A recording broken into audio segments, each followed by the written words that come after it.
Hey folks, once again, there are two handouts going around the room, or that went around the room. Please make sure you have both of them. If not, they're right here at the front of the aisle, so come pick them up. I have a couple of pieces of news. First of all, at this very moment, the TAs are in Soda Hall grading your midterms. And I was just doing that myself. So you can expect to find your scores in GLOOKUP by tomorrow morning. You sound sad. So the indications so far are that this midterm was a little too easy and that the scores are going to be higher on average than I had intended. And so I want to personally apologize all of you for not giving you the challenge that you've expected from Berkeley. And I solemnly vow to try to do better in the future.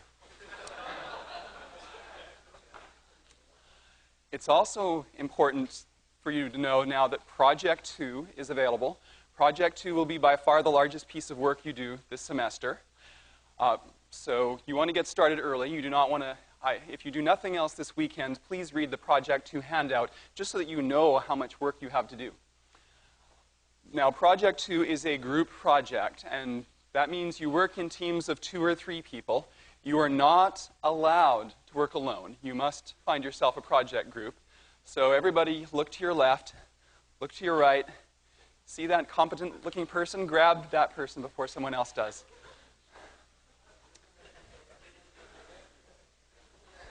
You're welcome.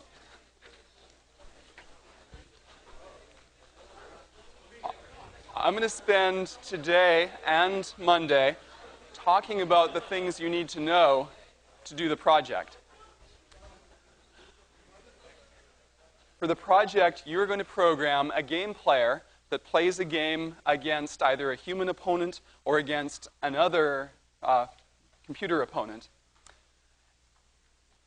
So we're going to look at an algorithmic technique called game tree search for solving all kinds of different games like tic-tac-toe and chess. So if you've ever wondered how computers can play chess, that's what we're going to learn about today.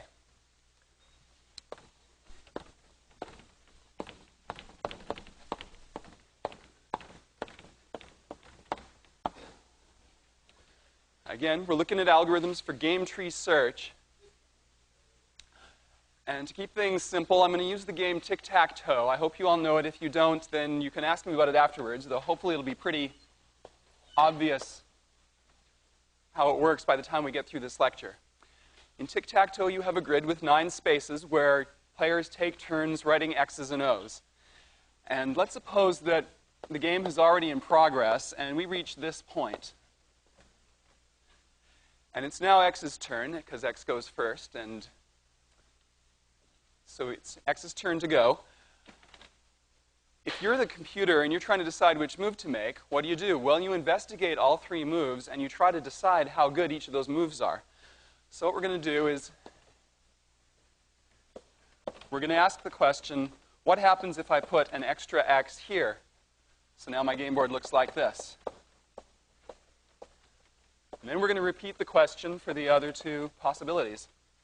So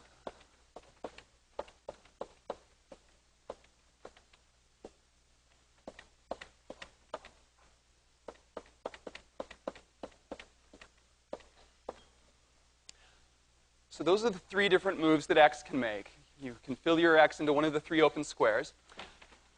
Now, how do I decide which of these boards are the best? Well, in this case, it's kind of obvious, but if it were a middle of a chess game, it would be a lot more complicated. Here's what we'd want to do next. We would want to consider all of the possible counter moves that our opponent could make. So maybe the opponent is a human being. Let's assume for now that our computer is playing a human. And so we want to consider all the different possible responses by the human.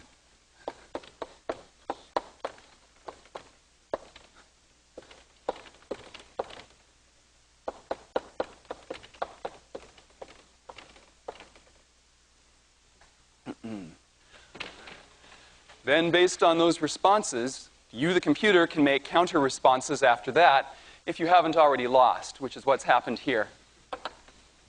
But for this grid here, you've got the grid's still in play, so you can make your next computer move.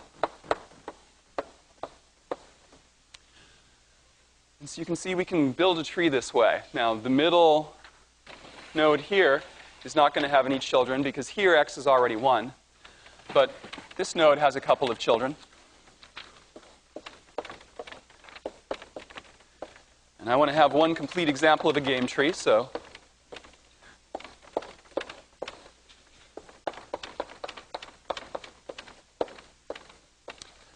there are the two possibilities by which an opponent can counter-move from that board. One of them ends the game, but the other one gives the computer a chance to respond again.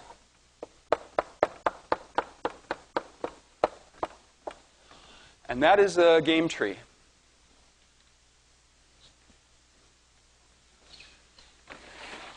So remember, the first level of arrows is the computer moves. The next level of arrows is the human moves.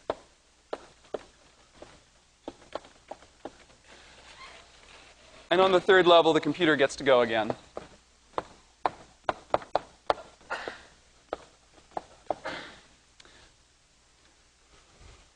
Now, given a game tree like that, how do we as the computer decide which move to make?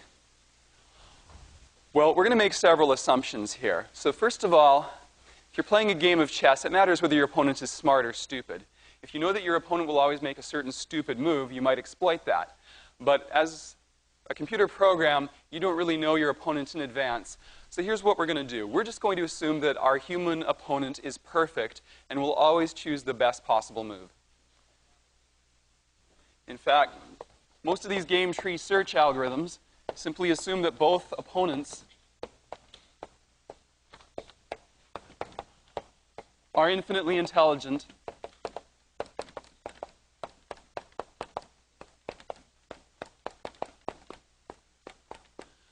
and always choose the best move.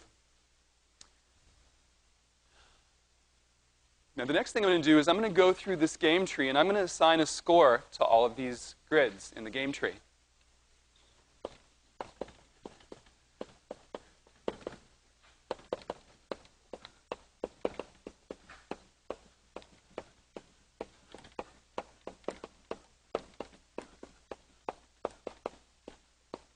And the score is going to indicate how optimistic the computer is that it's going to win.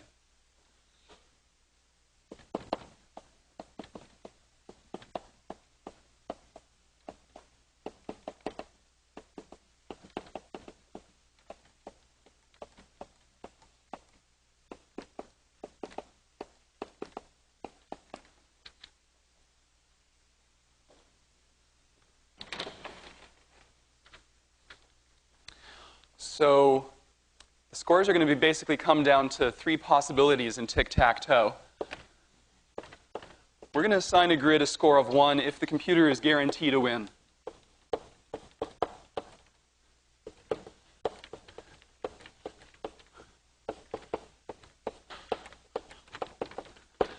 And we're going to assign a grid a score of -1 if the computer's opponent is guaranteed a win.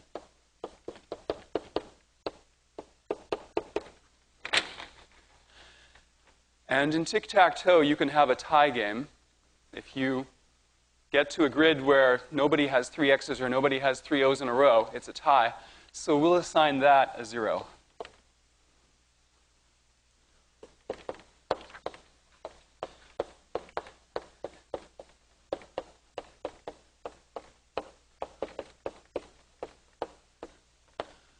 So if perfect players will reach a draw from a given grid, we assign that grid a 0. Now, of course, following the usual rule, if you're programming this in Java, you should probably assign these numbers some sort of names in all capital letters, like draw, computer win, and human win. But it would take too long to write computer win over and over again on the board, so I'm just going to use the numbers today. So now the question is, given this system, how do we score an actual grid? Okay, scoring the grids at the bottom of the tree, the leaf nodes where the game is over, that's easy.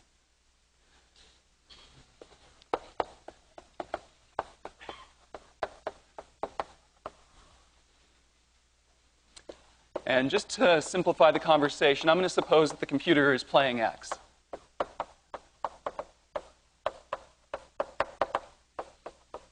So just reverse everything I say if the computer is playing O. And so if you have 3 X's in a row, then the computer has 1, so you assign the grid a 1. If you have 3 O's in a row, then the human has 1, so you assign the grid a -1. And if there are no empty squares left,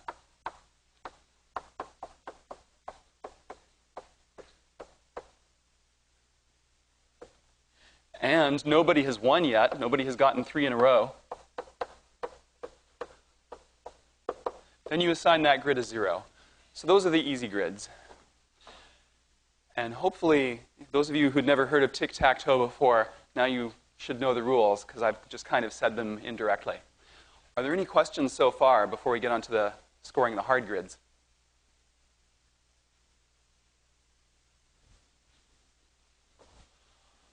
So the hard grids to score are the ones that have children, the ones in the middle of the game tree where the game is not over yet. And so any other grid we want to score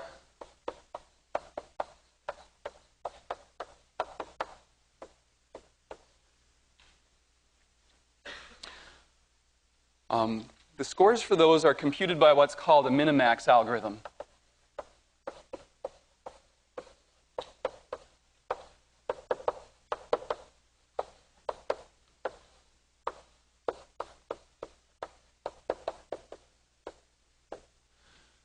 Which is the topic of the rest of today's class.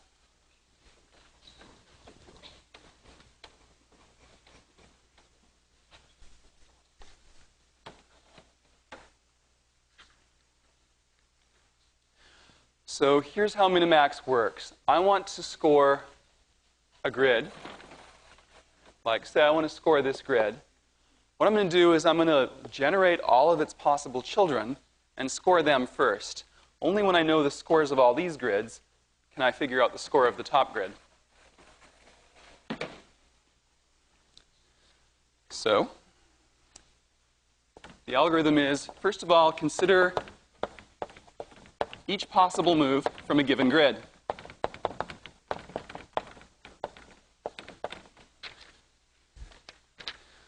For each possible move that you can make, determine what the child grid looks like.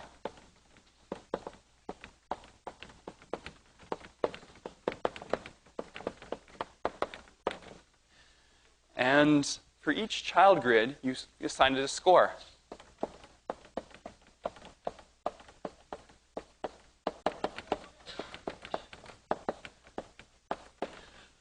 And how do you assign a child grid a score? Well, recursion, yeah. Minimax is a recursive algorithm. It calls itself recursively.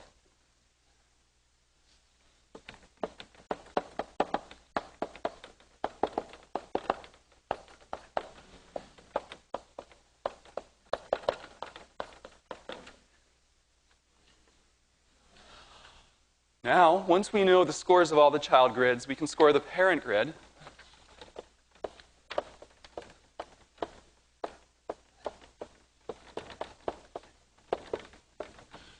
And the way we score the parent grid depends on whether it's the computer's turn or the human's turn. So if it's the computer's turn,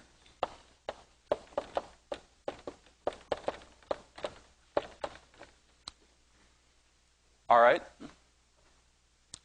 we're just going to take the best move we can, and that's the move with the highest score.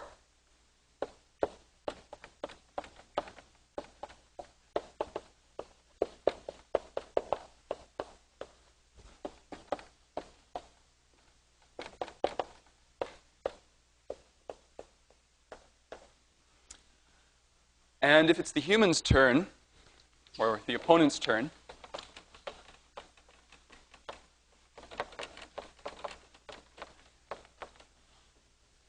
well, here's where we have a question. What is the human going to do? We don't know what the opponent's going to do. We have no way of predicting them, except we can fall back on this rule. Let's assume that our opponent is infinitely intelligent. And let's just hope that if I make the right chess move to defeat Garry Kasparov, then hopefully that chess move will defeat Doofy 2. So at the opponent's turn, you just assume that the opponent is going to take the best possible move for the opponent, and that means the lowest score. The computer's trying to get the highest score possible. The opponent wants the lowest scored grid possible.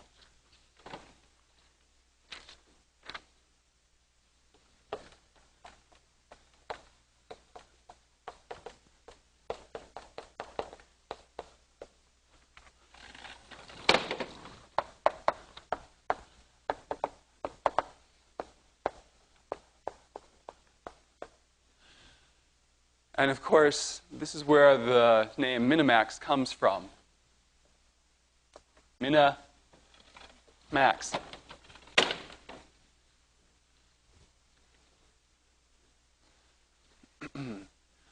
So coming back to my game tree now,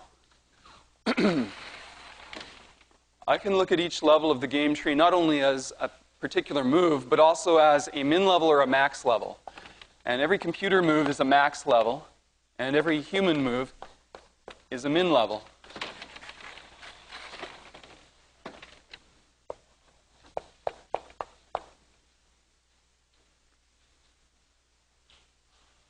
So now, I score the grids basically from top to bottom.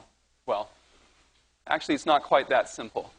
This tree is a tree that represents a series of recursive calls. And so we start from the top grid, and we make a bunch of calls down to the left, and we proceed from left to right. But the scores get assigned from bottom to top. So this grid here, this is a computer win, because there's 3 X's in a row, so that gets a 1. That gets a 1. Here we have 3 O's in a row, so that's a -1. And so is this one. And those are the 4 grids that we can score using just the basic end-of-game rules. Question? Oh, yeah. There's an X there. Forgot about that. Yeah, so that's grid gets a 1. And then all the other interior nodes get scored by Minimax.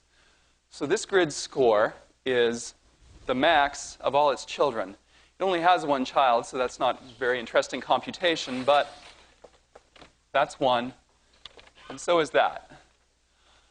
Going the next level up the tree, this level is a human move, so the human chooses the minimum possible score. Given a choice between -1 and 1, the human's going to pick -1. Same thing happens here. Finally, at the top of the tree, which is where we actually want to make a move, it's the computer's turn. The computer chooses the maximum score. So the maximum of these 3 numbers is 1. And at this point, you want to remember not only the maximum score, you also want to remember the move that led you to the maximum score, because that's the move that the computer is going to make.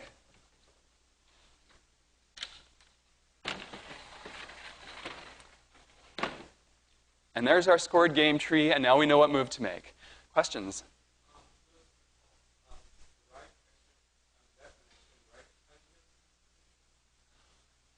This -1 or the one above it?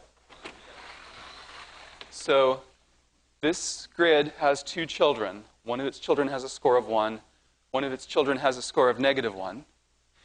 This is the human's move, so the human chooses the minimum score, because that's the grid that wins for the human. And so this grid gets assigned the minimum of those 2 scores, -1. Other questions? Yeah?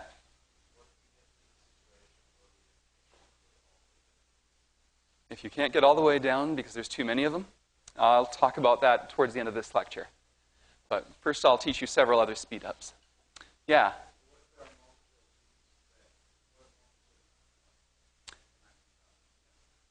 If you have more than one move that's equally good, you just pick one.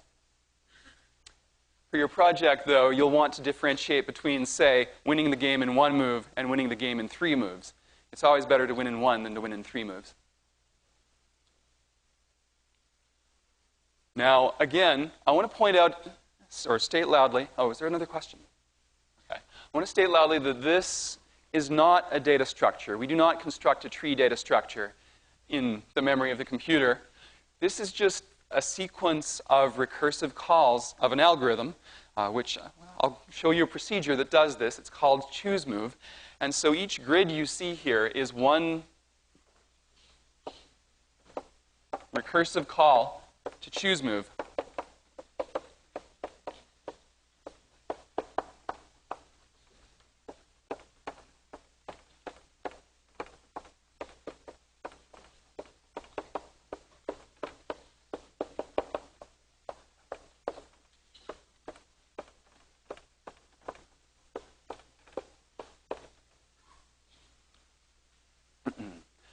Second of all, one way to interpret this tree is as time flowing from left to right. And the time is the time during which any particular chooseMove method is on the stack. So for instance, at this level of the tree, at some point chooseMove gets called, but that chooseMove has to return before this chooseMove can get called, and that one has to return before this one can get called, and that one has to return before this one can get called, for instance. Also, the vertical dimension of the tree has an interpretation, which is the stack. So you should think of this as being the direction that the stack grows. So this is the very first call to chooseMove, and this stays at the bottom of the stack, or near the bottom of the stack, throughout the whole game tree search. And then this chooseMove calls this chooseMove, which calls this one, which calls the next one down. And you have 4 of chooseMoves on the stack. And then that one has to return before we go on to this one. But at a fixed point in time, you might have, for instance, this chooseMove, this chooseMove, this chooseMove, and this chooseMove on the stack. So any one path down the tree is what your stack looks like at some given point in time. So now let's look at code for doing this.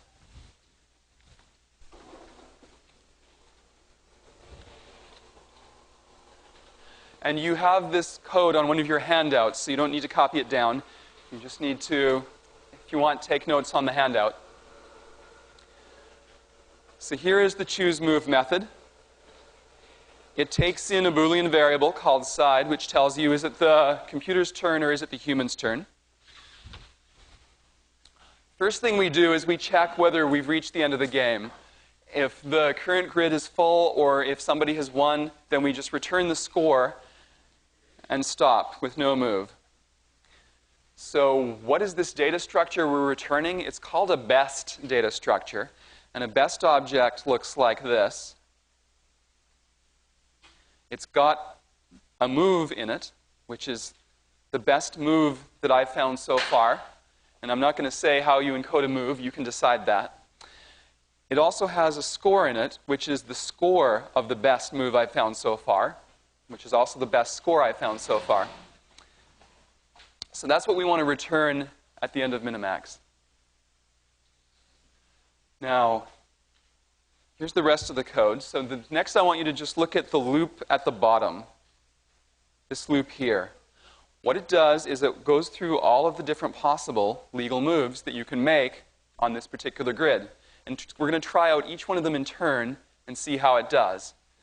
So we perform a move, and that modifies the current grid object that we're working with. Then we call chooseMove recursively. And you'll remember that the exclamation mark means logical not, so it switches the side.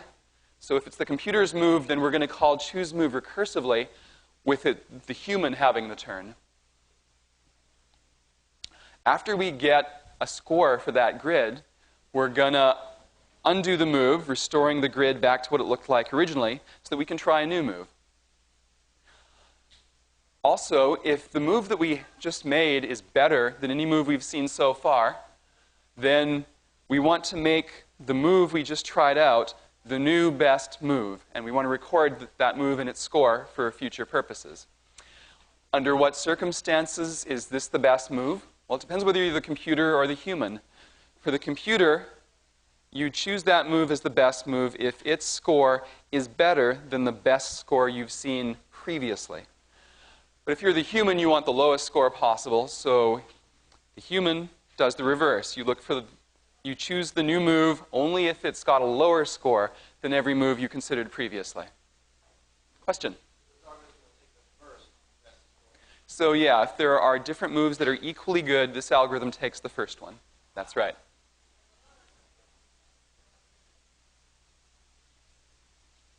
Now let me go back to this little snippet of code right here, because there's just one thing I want to point out. The way that I initialize the score is that I set it to a move that's even worse than the worst possible move.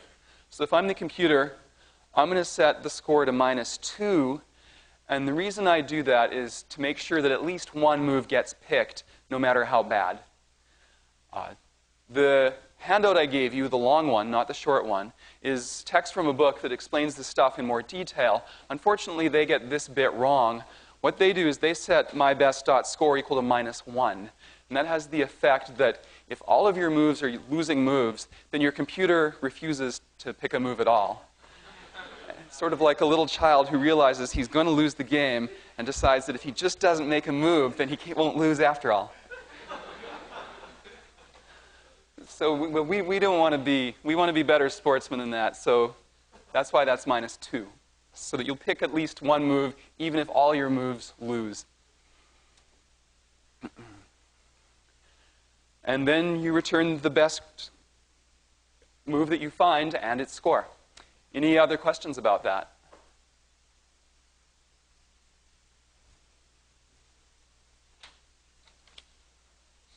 All right. Onward. There are a bunch of optimizations you can do this algorithm.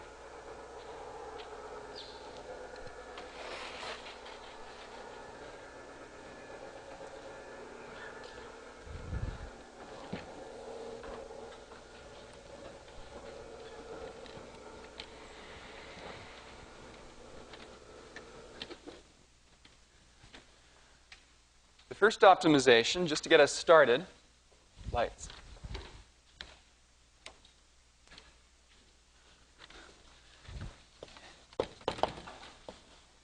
I will call it simple pruning.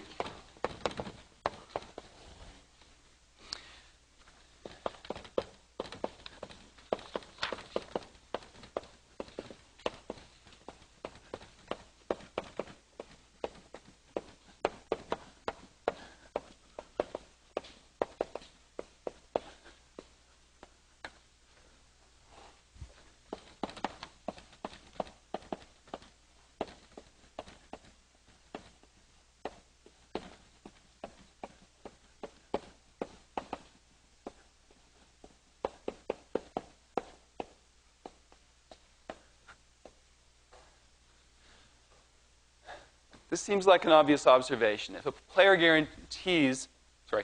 discovers a move that gives you an absolute guarantee that you're going to win, then there's no point in continuing to search for a better move. You can't do better than a win. Well, in your project, it's slightly different. You can't do better than a win in one move. So, what are we going to do in this tic-tac-toe tree? Well, let's look at when we've just finished searching this grid. We've just assigned a score of -1 to this grid. It's the human's move. The human has just found a winning move. Why even consider the other move? You've got a winning move here. What more do you want?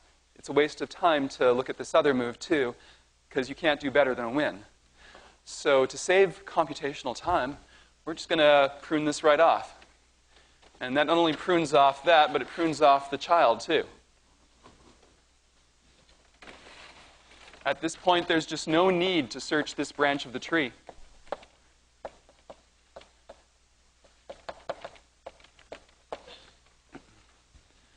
And that saves time.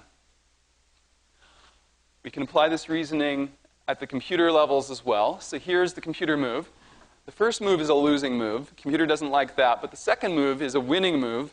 And that's good enough. The computer can't do better than winning, so why search any further? You can prune off this whole branch of the tree right here.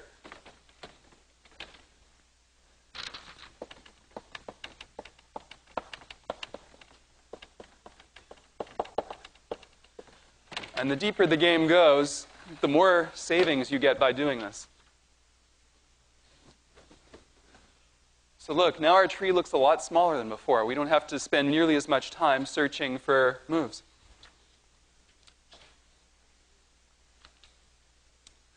So bottom line, saves time.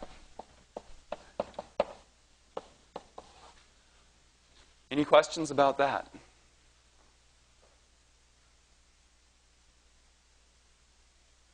Yeah. So that assumes if I'm the human, that assumes that I'm going to pick the best one. Yeah, so we're assuming that the human will choose winning over continuing to play for fun. What happens if Yeah. I don't? What happens if you what? If I pick the non Are you the computer? non the human? Like, I Oh. didn't think about me doing that. Well, then, at this point, the computer is doing all of this computation just to decide what move it wants to make. See? So the computer is going to pick this move, so it's not even going to give you the chance to make that move. So in a sense, in this particular example, the question is irrelevant. But more generally, if you pick a worse move than the computer thinks you're going to pick, then the computer will just go back and run game tree search again for the next move. So if you make this move, the computer just has to go back and compute that branch of the tree, basically. Yeah? Yes. In fact, in practice, the computer will always want to make a new tree every time it moves, because in practice, the computer is not going to be able to make the whole tree all the way down to the bottom, because there just isn't enough time in a game like chess to compute all 10 zillion possible ways the game can go. Other questions? The project's not about chess. It's about a much more obscure game you've never heard of, taken out of a book of interesting games. This game's actually a fun game to play. I like it. It's also very algorithmically interesting, which is why it fits well in this class. Now, this simple pruning I've just taught you about is a prelude to the real big gun, which is a much more aggressive pruning method called alpha-beta pruning.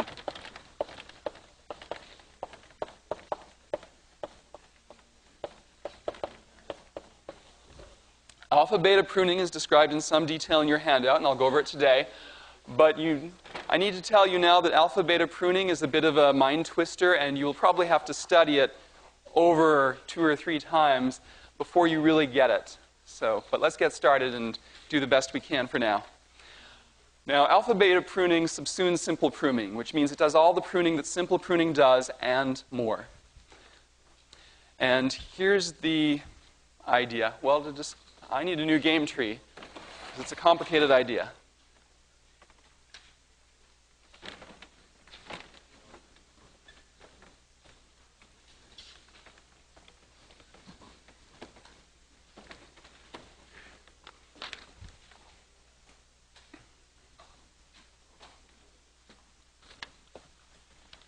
Here's a grid that's a lot more subtle to analyze than the last one. The computer, once again, has 3 different moves it can make.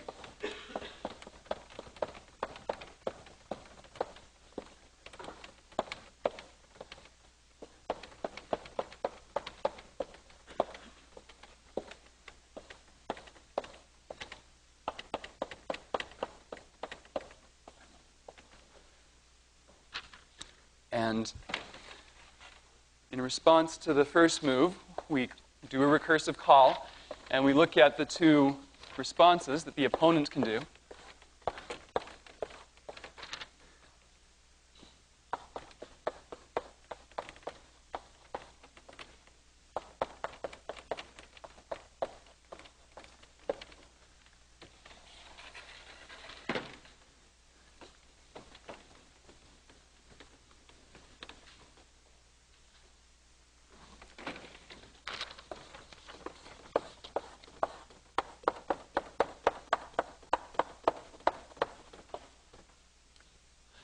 Then we look at the child of that. So what we've got here is a tie game. So this grid gets assigned a 0 because nobody has won. And by the Minimax algorithm, this is a max level. So we score this grid with a 0 as well. Then we go on to the next grid, and we look at it and its possible ways it can turn out.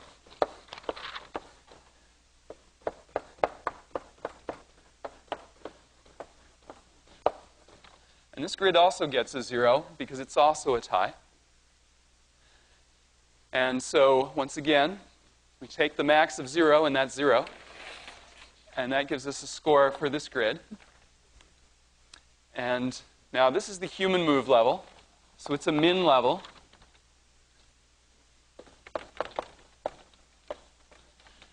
And so the human takes the minimum of those two grid scores, 0 and 0. The minimum of those is 0. And the top grid, well, we haven't scored yet. So now the computer has considered one move, and that move leads to a tie. So we're going to try the next move and hope that it does better. Well, we try this next move. We go down to a child.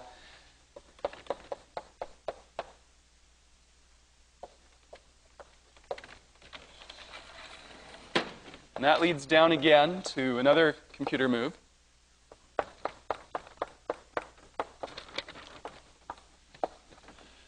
And this route also leads to a tie, so we give this grid a 0. And this is a max level, so its parent gets a 0. And there's our scores so far. Now, the next bit is a bit subtle, so listen carefully. This is a min level. There's another grid over there that I could look at next. But is it worth my time? Well, consider this. Since this is a min level, the score for this grid is going to be the min of these grids. Now, I don't know all of these grid scores, but I do know that this one has a score of 0. And since it's a min level, this one is going to have a score of less than or equal to 0. I don't know this grid's score, but I know it's not going to be a computer win. It's either going to be a tie or a human win. So again, the min says that this is less than or equal to 0 because this is 0. Now, think of this from the computer's point of view. The computer wants the highest score possible, and so this is a max level. We've looked at two grids so far. One of them has a score of 0. The second one we are not finished evaluating yet, but we already know that it has a score of less than or equal to 0. It might be 0. It might be -1. We don't know, but it's not bigger than 0. Therefore, this grid cannot be better than this grid. So why bother finishing scoring it? It's not going to be good enough. We don't know what its score is, but its score isn't going to be good enough. So there's just no need to continue here.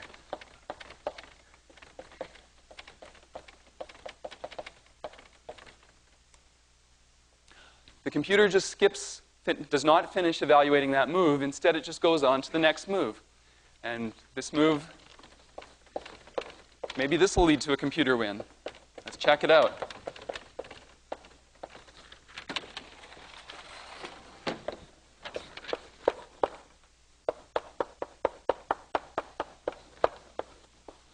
Okay, guess what? This one leads to a tie as well. And so this is a max level, so this is a 0. This grid gets to 0. We're going to repeat the same reasoning all over again. This is a min level, this is a 0, so this score has to be less than or equal to 0. Again, we don't know exactly what the score is, but we know it's lower than 0, and we already know how to do at least as well as 0. So this move cannot be any better than this move. So let's not finish investigating it. There's one more child, but we're just not going to look at it.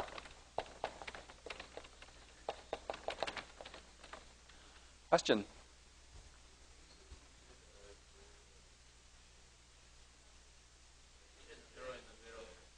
I need a zero where?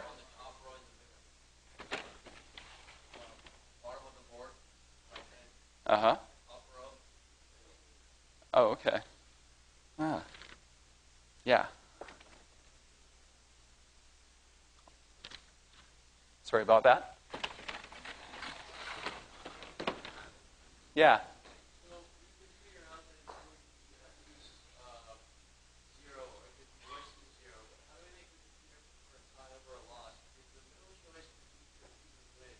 Uh-huh.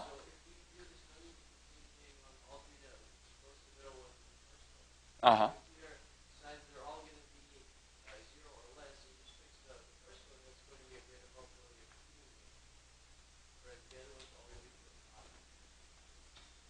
Wait, I don't see your reasoning. So you're saying that the first one might somehow lead to a human win? Right. The third one might lead to a human win. That's right.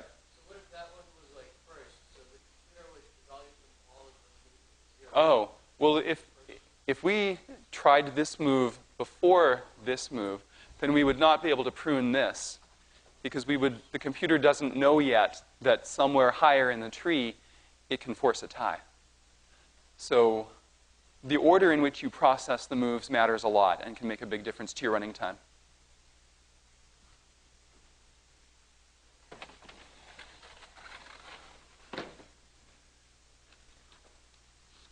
Other questions?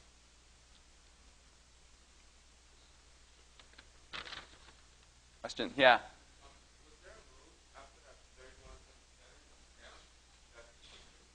Third one from the center. Was there this one or the? Yeah, this is a tie here.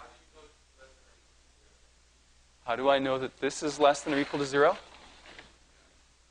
Because this is 0 and this is a min level.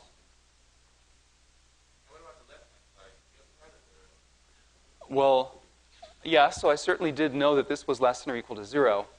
But at that point, the computer was investigating its very first move. It didn't know yet that it had a move that could force a tie. At this point, the computer knows that if this move doesn't work out, it can always resort to that move. But at this point, the computer doesn't have anything to fall back on yet, so it has to compute this move out all the way.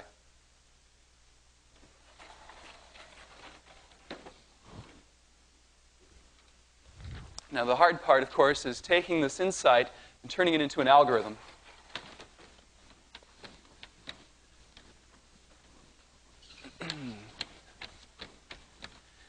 And here's how we try to do that. We pass chooseMove 2 additional parameters. chooseMove gets in a parameter called alpha and a parameter called beta. And the way you interpret this is that alpha is a score the computer knows with certainty it can achieve.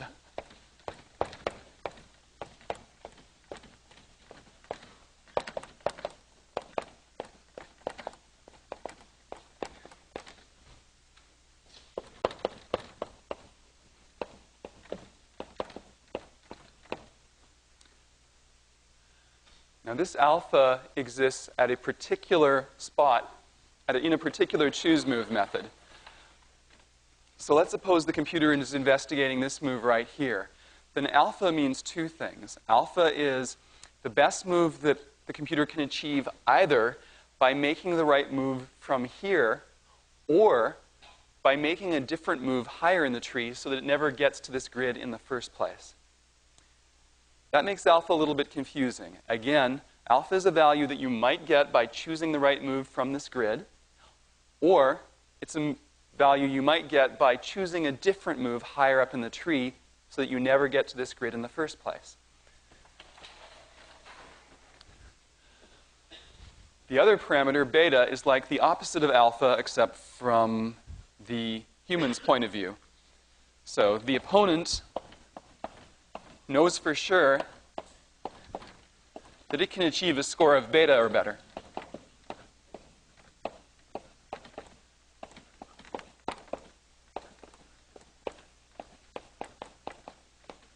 So alpha and beta are symmetric. Alpha is a score the computer knows with certainty it can achieve. Beta is a score the human knows with certainty it can achieve. And so, for instance, if alpha is equal to 0, then that means the computer knows it can force a draw.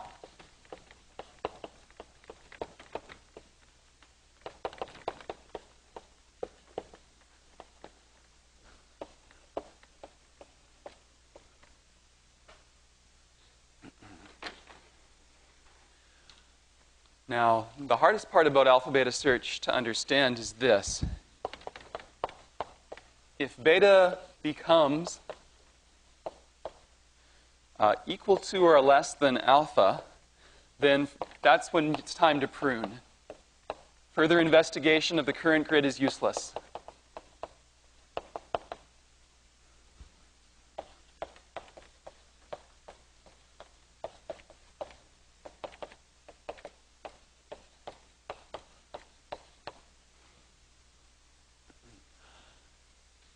Now, there's two different reasons for this. If it's the computer's turn and alpha gets big enough that it's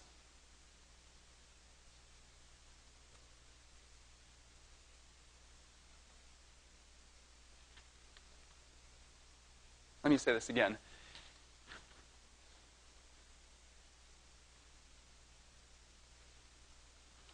If it's the computer's turn and alpha gets big enough that it's greater than beta, then, well, beta is a number where the where the human knows it can do at least this well higher up in the tree.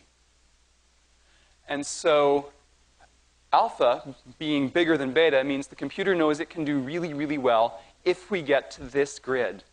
So the human is never going to let us get to this grid.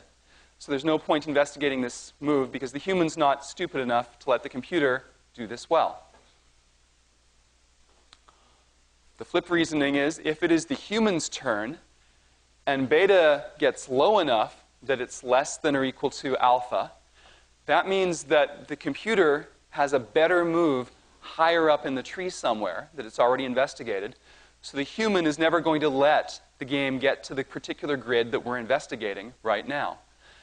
And the human has just discovered it can do better. So this is too good a move for the human.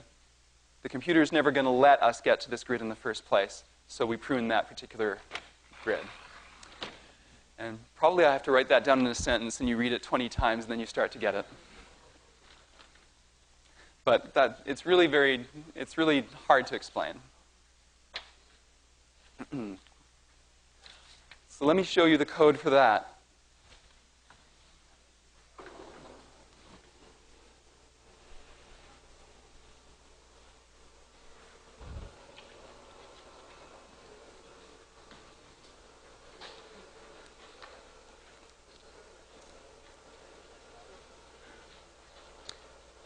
Here's the choose move method again. Now it takes three variables. It takes side like it just did before, but now it takes the parameters alpha and beta as well. The top part is roughly the same, except instead of setting mybest.score to be -2 if you're the computer, we're going to set it to be alpha, because we know that higher up in the tree somewhere is a move that accomplishes at least a score of alpha. So we're not even interested in any moves that don't do better than we could do somewhere else higher up in the tree. Then we try out moves as usual. We score them as usual. And if we find a move that's better than the best move so far, not only at this level, but also higher up on the tree, then we're going to take that move. That's a good move. And we're going to update alpha as well to be the new score. So now we're looking for an even higher one. And here is the alpha-beta pruning part that saves us a huge amount of time. Is that whenever we realize that we don't need to process this move anymore because there's a better move higher up in the tree, that's the line of code that saves us from doing more recursive move testing and taking a lot more time. Any questions about that?